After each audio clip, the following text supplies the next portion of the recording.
आज काय माहिती दुकान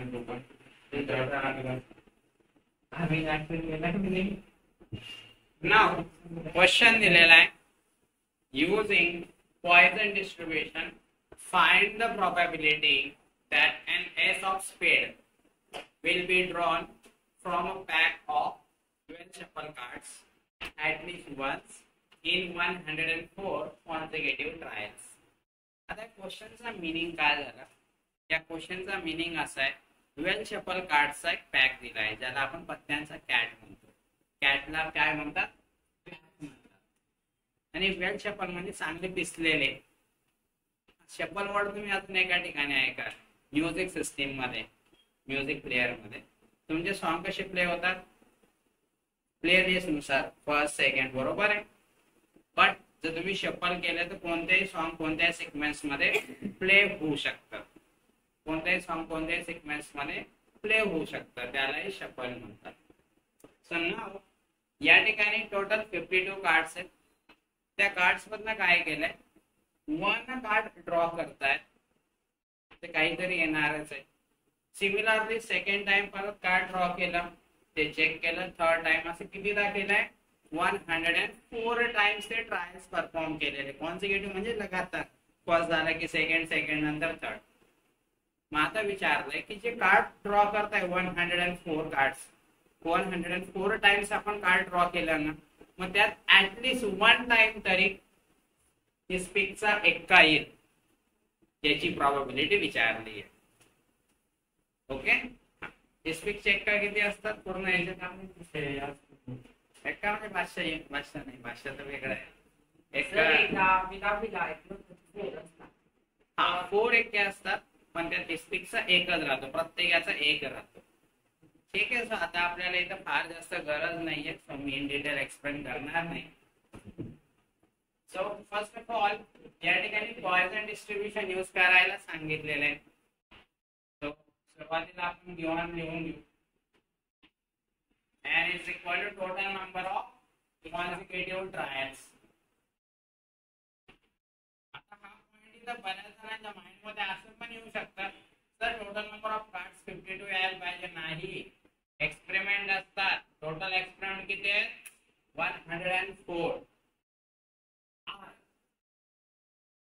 आता आपल्याला काय पाहिजे ते कार्ड मध्ये?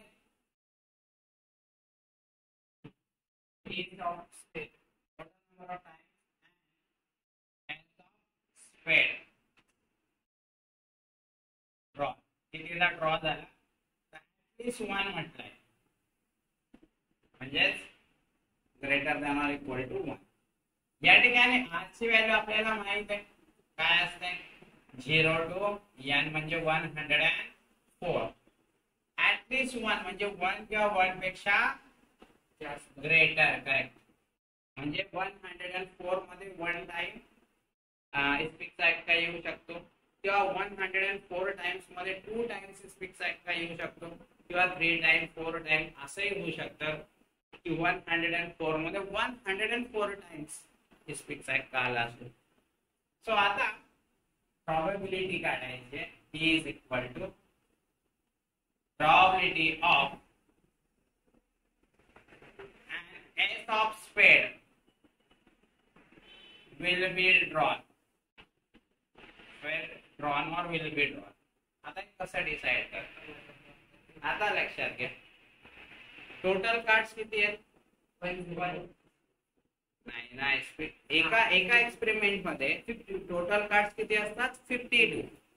ओके, सो 52 ऑप्शन्स आहेत.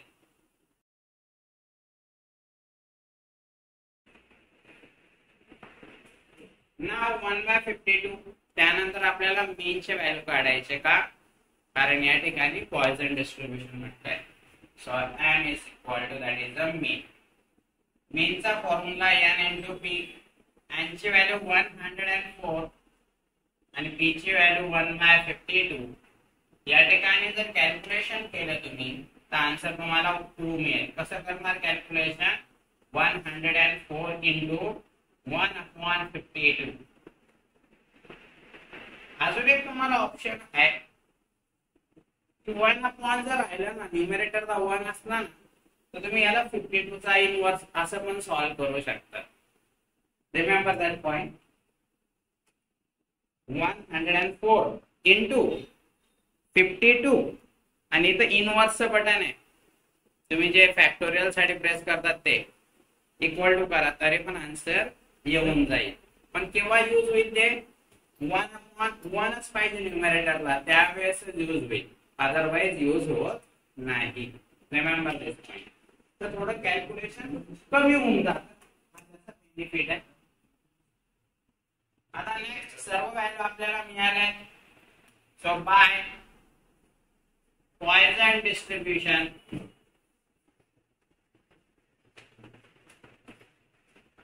P of R is equal to NCR P raised to R Q raised E raised to minus M into M raised to R upon R factorial.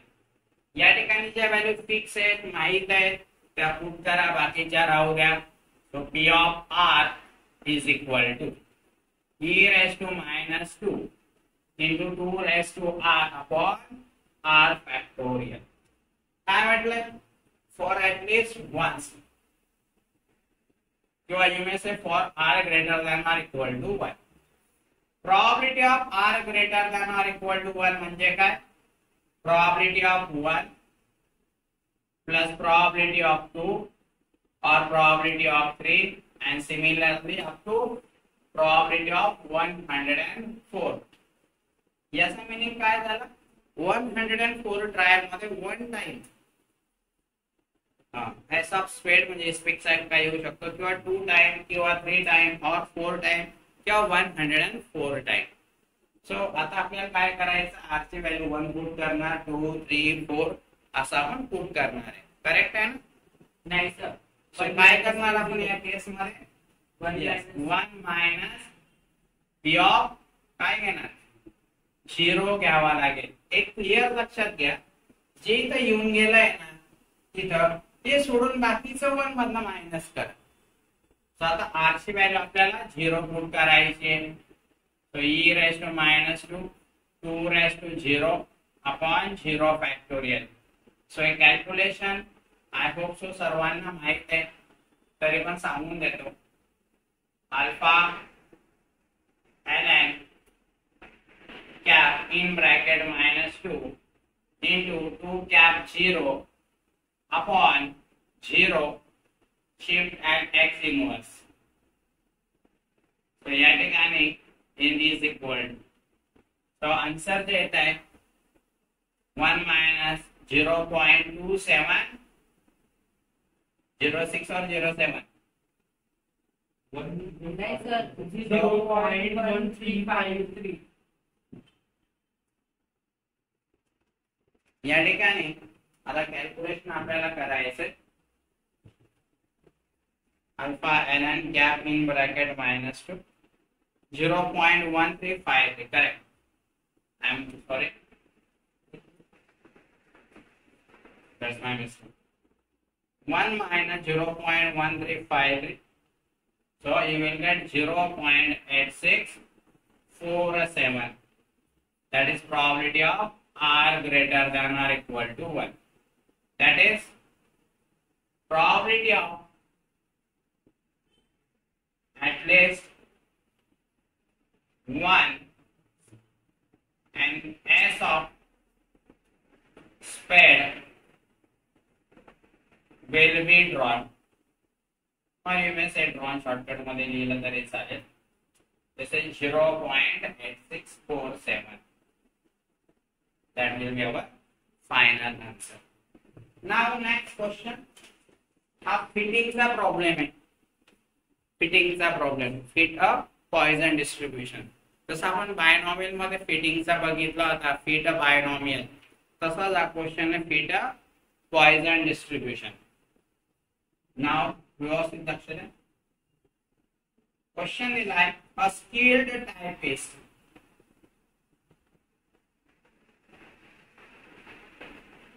on his routine work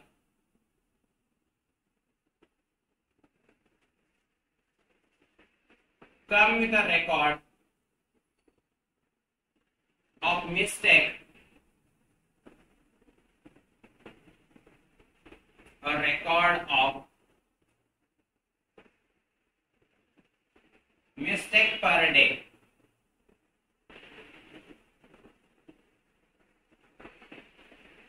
during 300 working days. 300 working days. Fit a Poisson distribution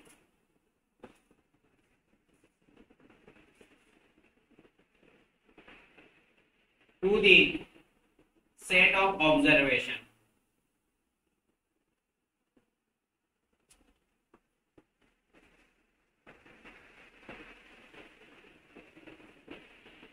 X आणि Y दिलेला आपल्याला या ठिकाणी 0 143. 1 mistake केली अशी 90 days आहे. 2 mistake केली अशी 42 डेज आहे. 3 मिस्टेक कमिट केल्या अशा 12 डेज आहे. 4 मिस्टेकचे 9 डेज आहे. 5 मिस्टेकचे 3 डेज आहे आणि 6 मिस्टेकचे 1 डेज असं टेबल दिलेलं आहे. आता या क्वेश्चनचा मीनिंग काय झालं?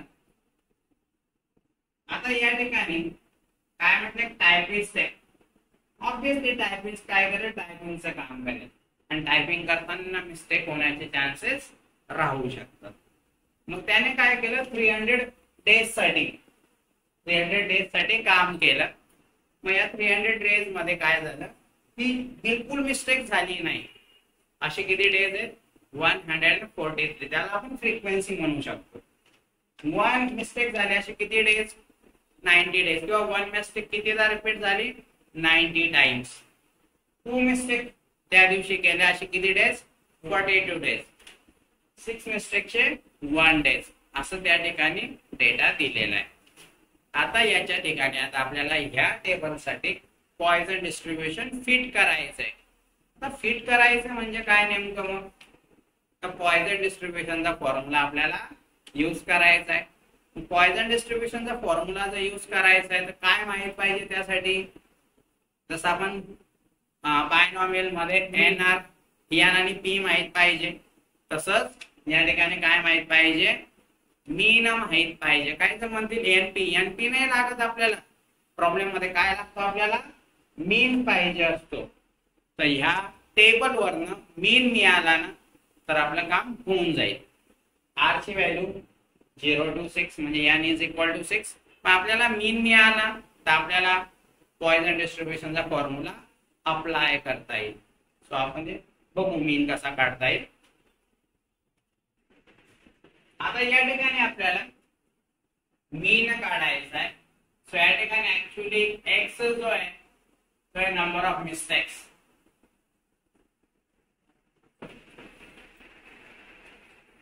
Per day.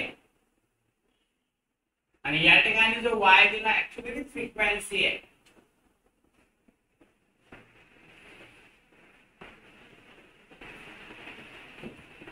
सो या ठिकाणी आता आपल्याला x साठी फ्रिक्वेन्सी दिली, y ला आपण फ्रिक्वेन्सी f ने डिनोट करू शकतो. x f आणि मी घेणार fx. का म्हणून आपल्याला मीन काढायचं त्यासाठी. तर 0 and त्याची frequency 143. So calculation 0 1 90 2 42 3 12 4 9 5 mistake 3 6 mistake एकच दिवशी झाले. 1 into 90 90 that is 84 36 again 36 50 15 and 6.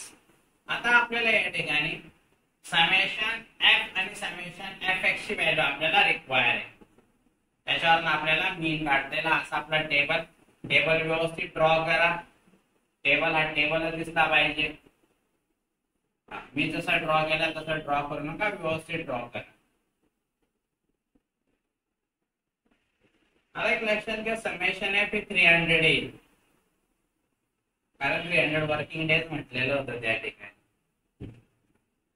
Now the next 0 plus 90 plus 84 plus 36 plus 36 plus 15 plus 6 267. आपल्याला समेशन एफ आणि समेशन एफ एक्स मिळालेला आहे. सो फायनली आपण मीन काढू शकतो. सो या ठिकाणी mean that is M. Formula summation F upon summation F X. काय ते म्हणते सर याने इंटू पी करा ना. यांची व्हॅल्यू 6 आहे पण पी नाही माहित ना, म्हणून आपल्याला असा काढावा लागतोय मी. So 300 upon fx is 267. So 300 upon 1.123 increase करायचं असतं राऊंड ऑफ मध्ये, डिक्रीज नाही. मीन मिळाला तर मीन मिळाला तर काय प्रॉब्लेम आहे. आता directly by Poisson distribution formula apply करू, त्यात m ची व्हॅल्यू पुट करू. So P of r is equal to e raised to minus m into m raised to r upon r factorial. एक लक्षात घ्यायचं मायनस आहे हा point. So P of r is equal to e raised to minus 1.1236 into 1.1236 raised to r upon r factorial. हे त्याचं final answer. डिप्लोमाला एवढं solve करावं लागतं. इंजिनिअरिंगला राहिले असतं तुम्हाला अजून सॉल्व करावं लागतं असतं. आता कसं सॉल्व केलं असतं, आर ची व्हॅल्यू म्हणजे एक्स ची व्हॅल्यू आपण 0 पुट केली असते. आता अजून एक पॉइंट लक्षात घ्या, हियर आर म्हणजेच काय एक्स आहे. So finally P of x is equal to e raised to minus 1.1236 into 1.1236 raised to x upon x factorial. हे आपण इथंच करून घ्यायला पाहिजे होतं, पण ठीक आहे, आपल्याला नंतर लक्षात आलं तर इट्स ओके. नाव या ठिकाणी x ची व्हॅल्यू 0 असताना सपोज आपण जर प्रोबॅबिलिटी काढली तर ते प्रोबॅबिलिटी येते 0.3251 आणि याला जर मी 300 ने मल्टिप्लाय केलं तर आन्सर येतं 97.53. म्हणजे 0 मिस्टेक असणारे किती डेज यायला पाहिजे होते, 98 days as per the Poisson distribution नुसार.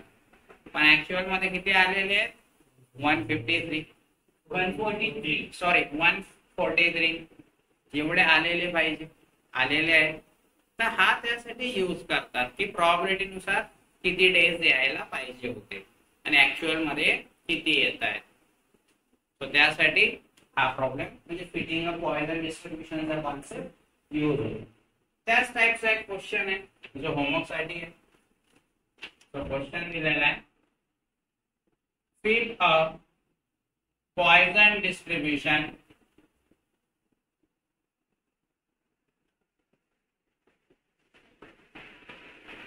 for the following observation.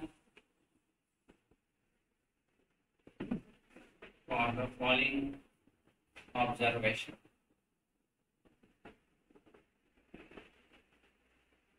X आणि F ची X आणि F दिलेला आहे.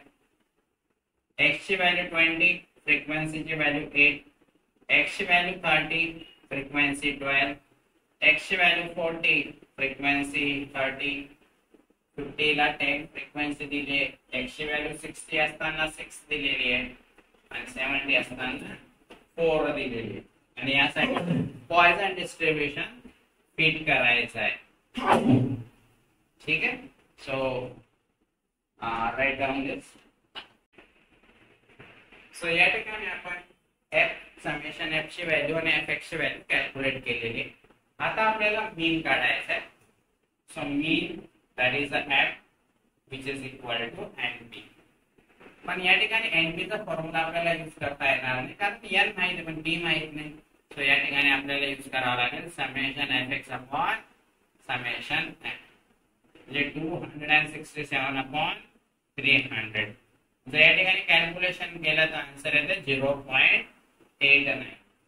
आता आपल्याकडे m पण आहे, so here m that is 0.89 आणि r that is x आपल्याकडे आहे. सो बाय पॉइसन डिस्ट्रीब्युशन आपण आता फॉर्म्युला अप्लाय करू शकतो. So E of r is equal to e raised to minus m raised to r upon r factorial. So या ठिकाणी r ची व्हॅल्यू x आहे. So p of x is equal to e raised to minus 0.89 into 0.89 raised to r म्हणजे x upon x factorial. That will be our final answer. And our next question, 2 marks.